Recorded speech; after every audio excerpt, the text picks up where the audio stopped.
오늘 함께 나눌 말씀은 마가복음 1장 32절에서 39절까지의 말씀입니다.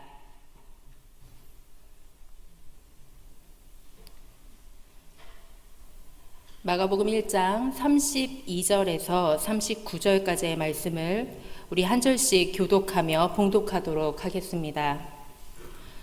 저물어 해질 때에 모든 병자와 귀신 들린 자를 예수께 데려오니 온 동네가 그 문 앞에 모였더라. 예수께서 각종 병이 든 많은 사람을 고치시며 많은 귀신을 내쫓으시되 귀신이 자기를 알므로 그 말하는 것을 허락하지 아니하시니라. 새벽 아직도 밝기 전에 예수께서 일어나 나가 한적한 곳으로 가사 거기서 기도하시더니 시몬과 및 그와 함께 있는 자들이 예수의 뒤를 따라가 만나서 이르되 모든 사람이 주를 찾나이다. 이르시되 우리가 다른 가까운 마을들로 가자.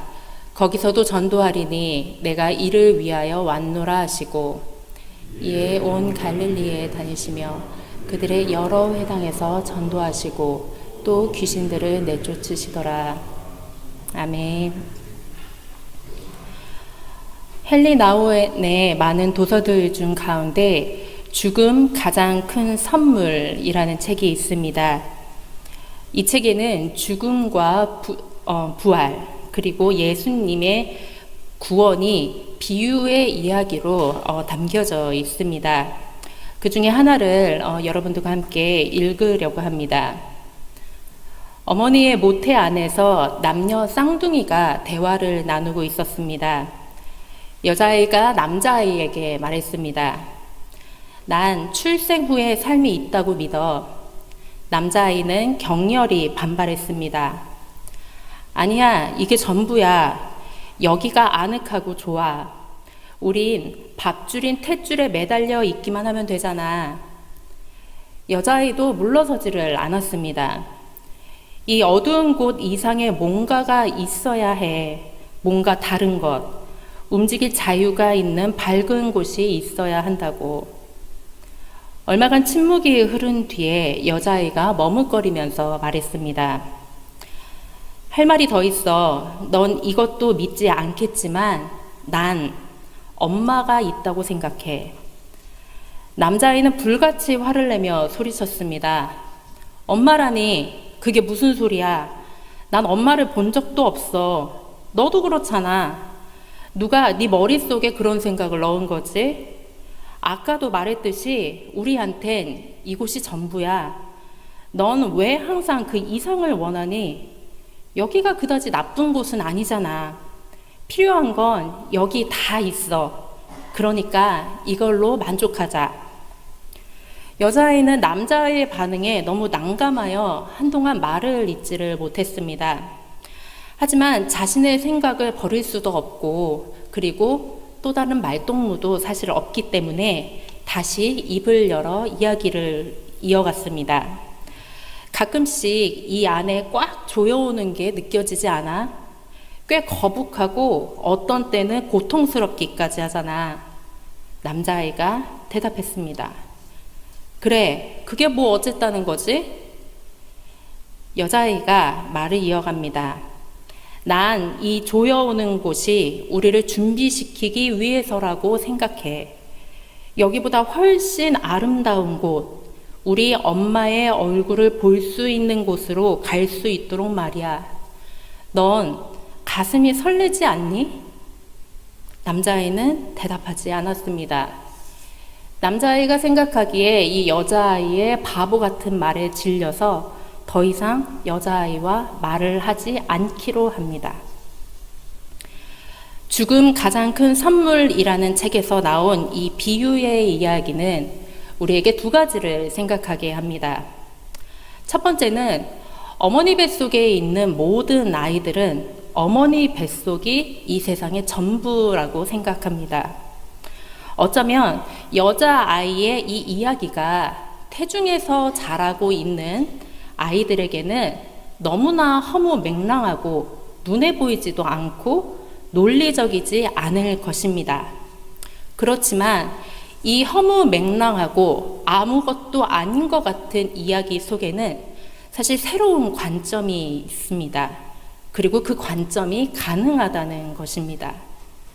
두 번째는 아이들과는 달리 여기 계신 성도님들과 저는 어머니 뱃속의 너머의 삶과 그 너머를 가능케 한 존재가 있다는 것을 이미 알고 있습니다. 이미 어머니의 태중 이후의 삶을 우리는 살고 있고 내가 10달 동안 머물렀던 곳을 제공한 존재인 우리 엄마를 내 눈으로 보고 있기 때문입니다. 예수님의 십자가 사건도 이와 같습니다. 우리의 죄로 인하여 이 세상이 전부인 것처럼 이 세상 너머의 것을 꿈꿀 수 없었던 우리에게 예수님이 이 땅에 오셨습니다. 그리고 십자가에 달려 죽기까지 하나님의 사랑에 대해서 너무나 놀라운 말씀을 해주시고 너는 가능성이 있어. 너는 내가 사랑하는 자이다. 라는 말씀을 하셨습니다. 그리고 그것이 증명케 되도록 십자가에 달려 돌아가셔서 하나님의 사랑을 육신으로 증명을 하셨습니다. 그리고 그것을 기념하는 날이 오늘 성금요일입니다. 그 깊이와 크기가 가능이 되지 않기에 우리는 사실 매년 사순절과 고난주간 그리고 성금요일을 맞이하지만 매년 예수님의 십자가와 고난과 부활이 나에게 새로운 의미를 가져다 주는 것 같습니다. 예수님은 참 신이셨으나 분명 육체의 몸을 입고 완전한 인간이 되셨습니다. 그럼에도 제한된 인간의 조건을 생각할 때 예수님의 공생애부터 십자가까지의 행적을 보면 참으로 대단합니다. 인간인 내가 볼 때에도 이것이 가능할까 싶을 정도로 단 하루도 허투루 사용하지 않으시고 단 한 사람에게도 소홀하지 않으셨습니다. 어떻게 이것이 가능했을까요? 마가복음 1장 32절에서 39절에 오늘 읽은 본문에 그 해답이 있습니다. 우리 함께 마가복음 1장 35절의 말씀을 읽도록 하겠습니다. 새벽 아직도 밝기 전에 예수께서 일어나 나가 한적한 곳으로 가사 거기서 기도하시더니 예수님은 세례 요한에게 세례를 받으신 후 공생의 삶을 시작하셨습니다. 제자를 부르시고 가르치시고 전파하시고 병든 자와 귀신 들린 자를 고치셨습니다. 수많은 사람들이 밀려왔습니다. 예수님 집 문 앞까지 와서 장사진을 졌습니다. 제자들도 정신이 없고 때로는 제자들이 예수님을 재촉하기도 했습니다. 이렇게 예수님의 삶과 환경과 같이 지금 우리가 살고 있는 이 시대는 우리의 삶의 공간을 한치도 남김없이 다 채워서 정신을 쏙 빼놓게 만듭니다. 예수님이 살던 시대와 같이 우리가 살고 있는 이 세상도 우리가 너무나 보아야 할 것도 많고 들어야 되고 그리고 읽어야 할 것들이 넘쳐납니다. 하루에 설교가 수천 편씩 인터넷과 TV로 쏟아지고 신앙서적은 한 달에 몇백 권씩 우리에게 즐비하게 준비가 됩니다. 또 그것뿐이겠습니까? 우리가 신앙인으로서 우리가 돌봐야 할 사람도 많고 찾아가고 대화하고 상담하고 기도해 줄 사람도 너무나 많습니다. 그런데 이렇게 마음과 생각이 꽉 찬 상태에서 우리는 어떻게 집중을 할 수 있겠습니까? 사실 이 집중에 관한 것, 내 꽉 찬 분주한 삶과 내 마음은 사실 하나님의 공간이 내 안에 있느냐, 하나님의 공간이 내 안에 없느냐, 이것을 묻는 아주 중요한 문제입니다. 만약 내가 하나님의 음성을 듣고 하나님의 임재를 느끼고 하나님의 인도를 경험할 수 있는 하나님의 공간을 만들겠다는 목적이 없다면은 우리 삶은 사실 영적으로 금방 좁아집니다. 보고 듣는 게 영적으로 점점 적어지고 영적으로 병들어 우리는 1차원적이다 못해 공상만 하다 끝나는 신앙인의 모습을 가질 수 있습니다. 이러한 상태에서 우리를 구제할 수 있는 것은 단 한 가지입니다. 의식적인 기도와 연습뿐입니다. 기도는 사실 우리의 기도를 가만히 살펴보면은 무엇을 주시옵소서, 무엇을 구하오니 하나님 내가 쟁취하게 하소서, 주로 기도가 나에게로 들어오게 됩니다. 그런데 사실 기도는 우리의 좋거나 평안한 상태, 그러한 감정을 뜻하는 것이 아닙니다. 기도의 훈련은 하나님의 공간을 내 안에 만들려는 의식적이고 집중적이고 규칙적인 노력입니다.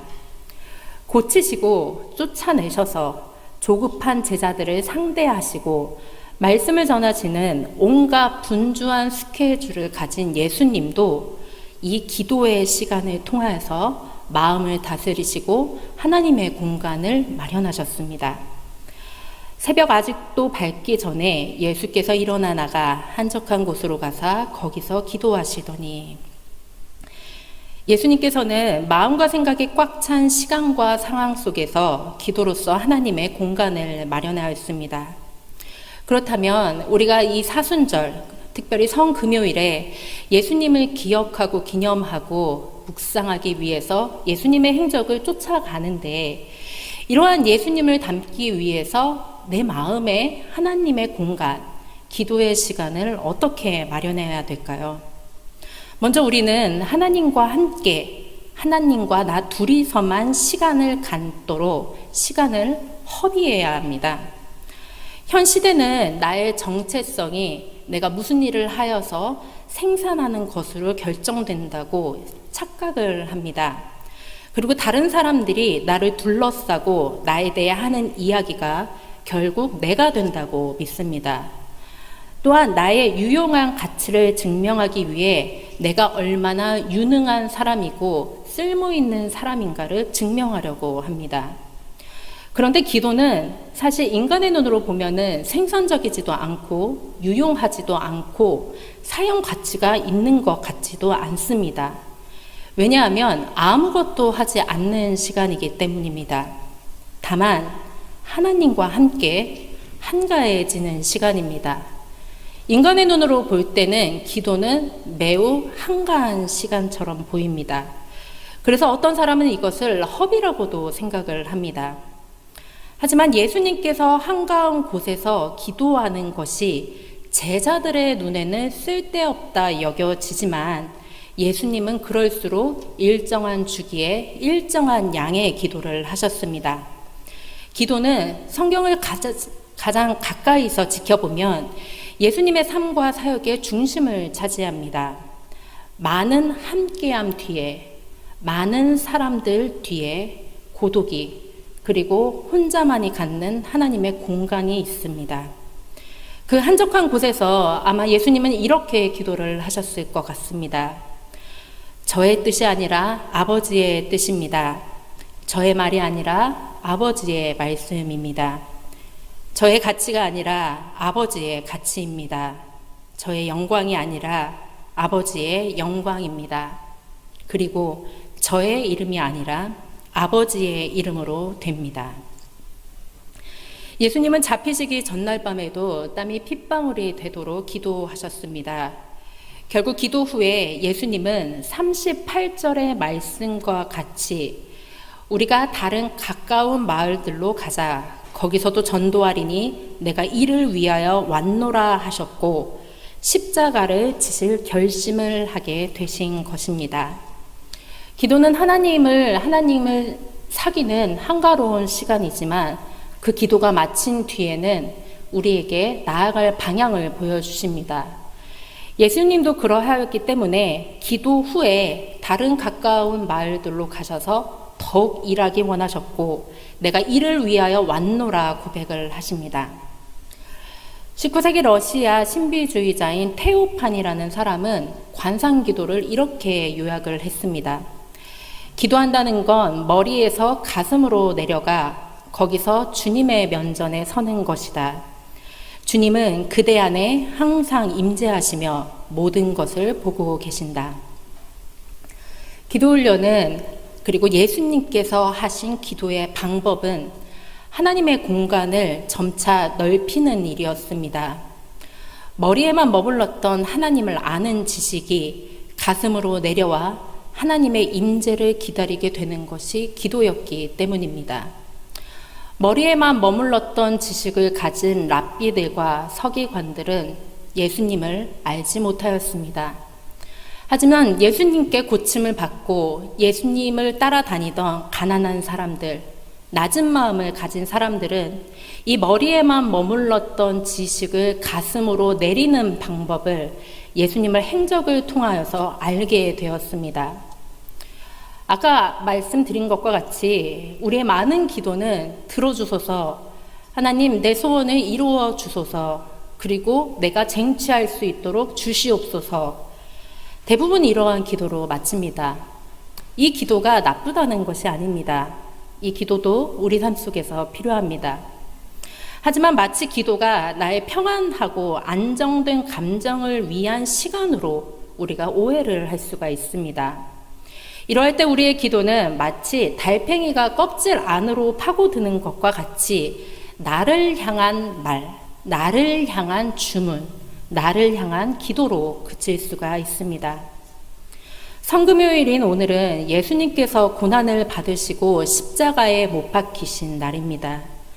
성금요일을 영어로는 Good Friday라고 합니다.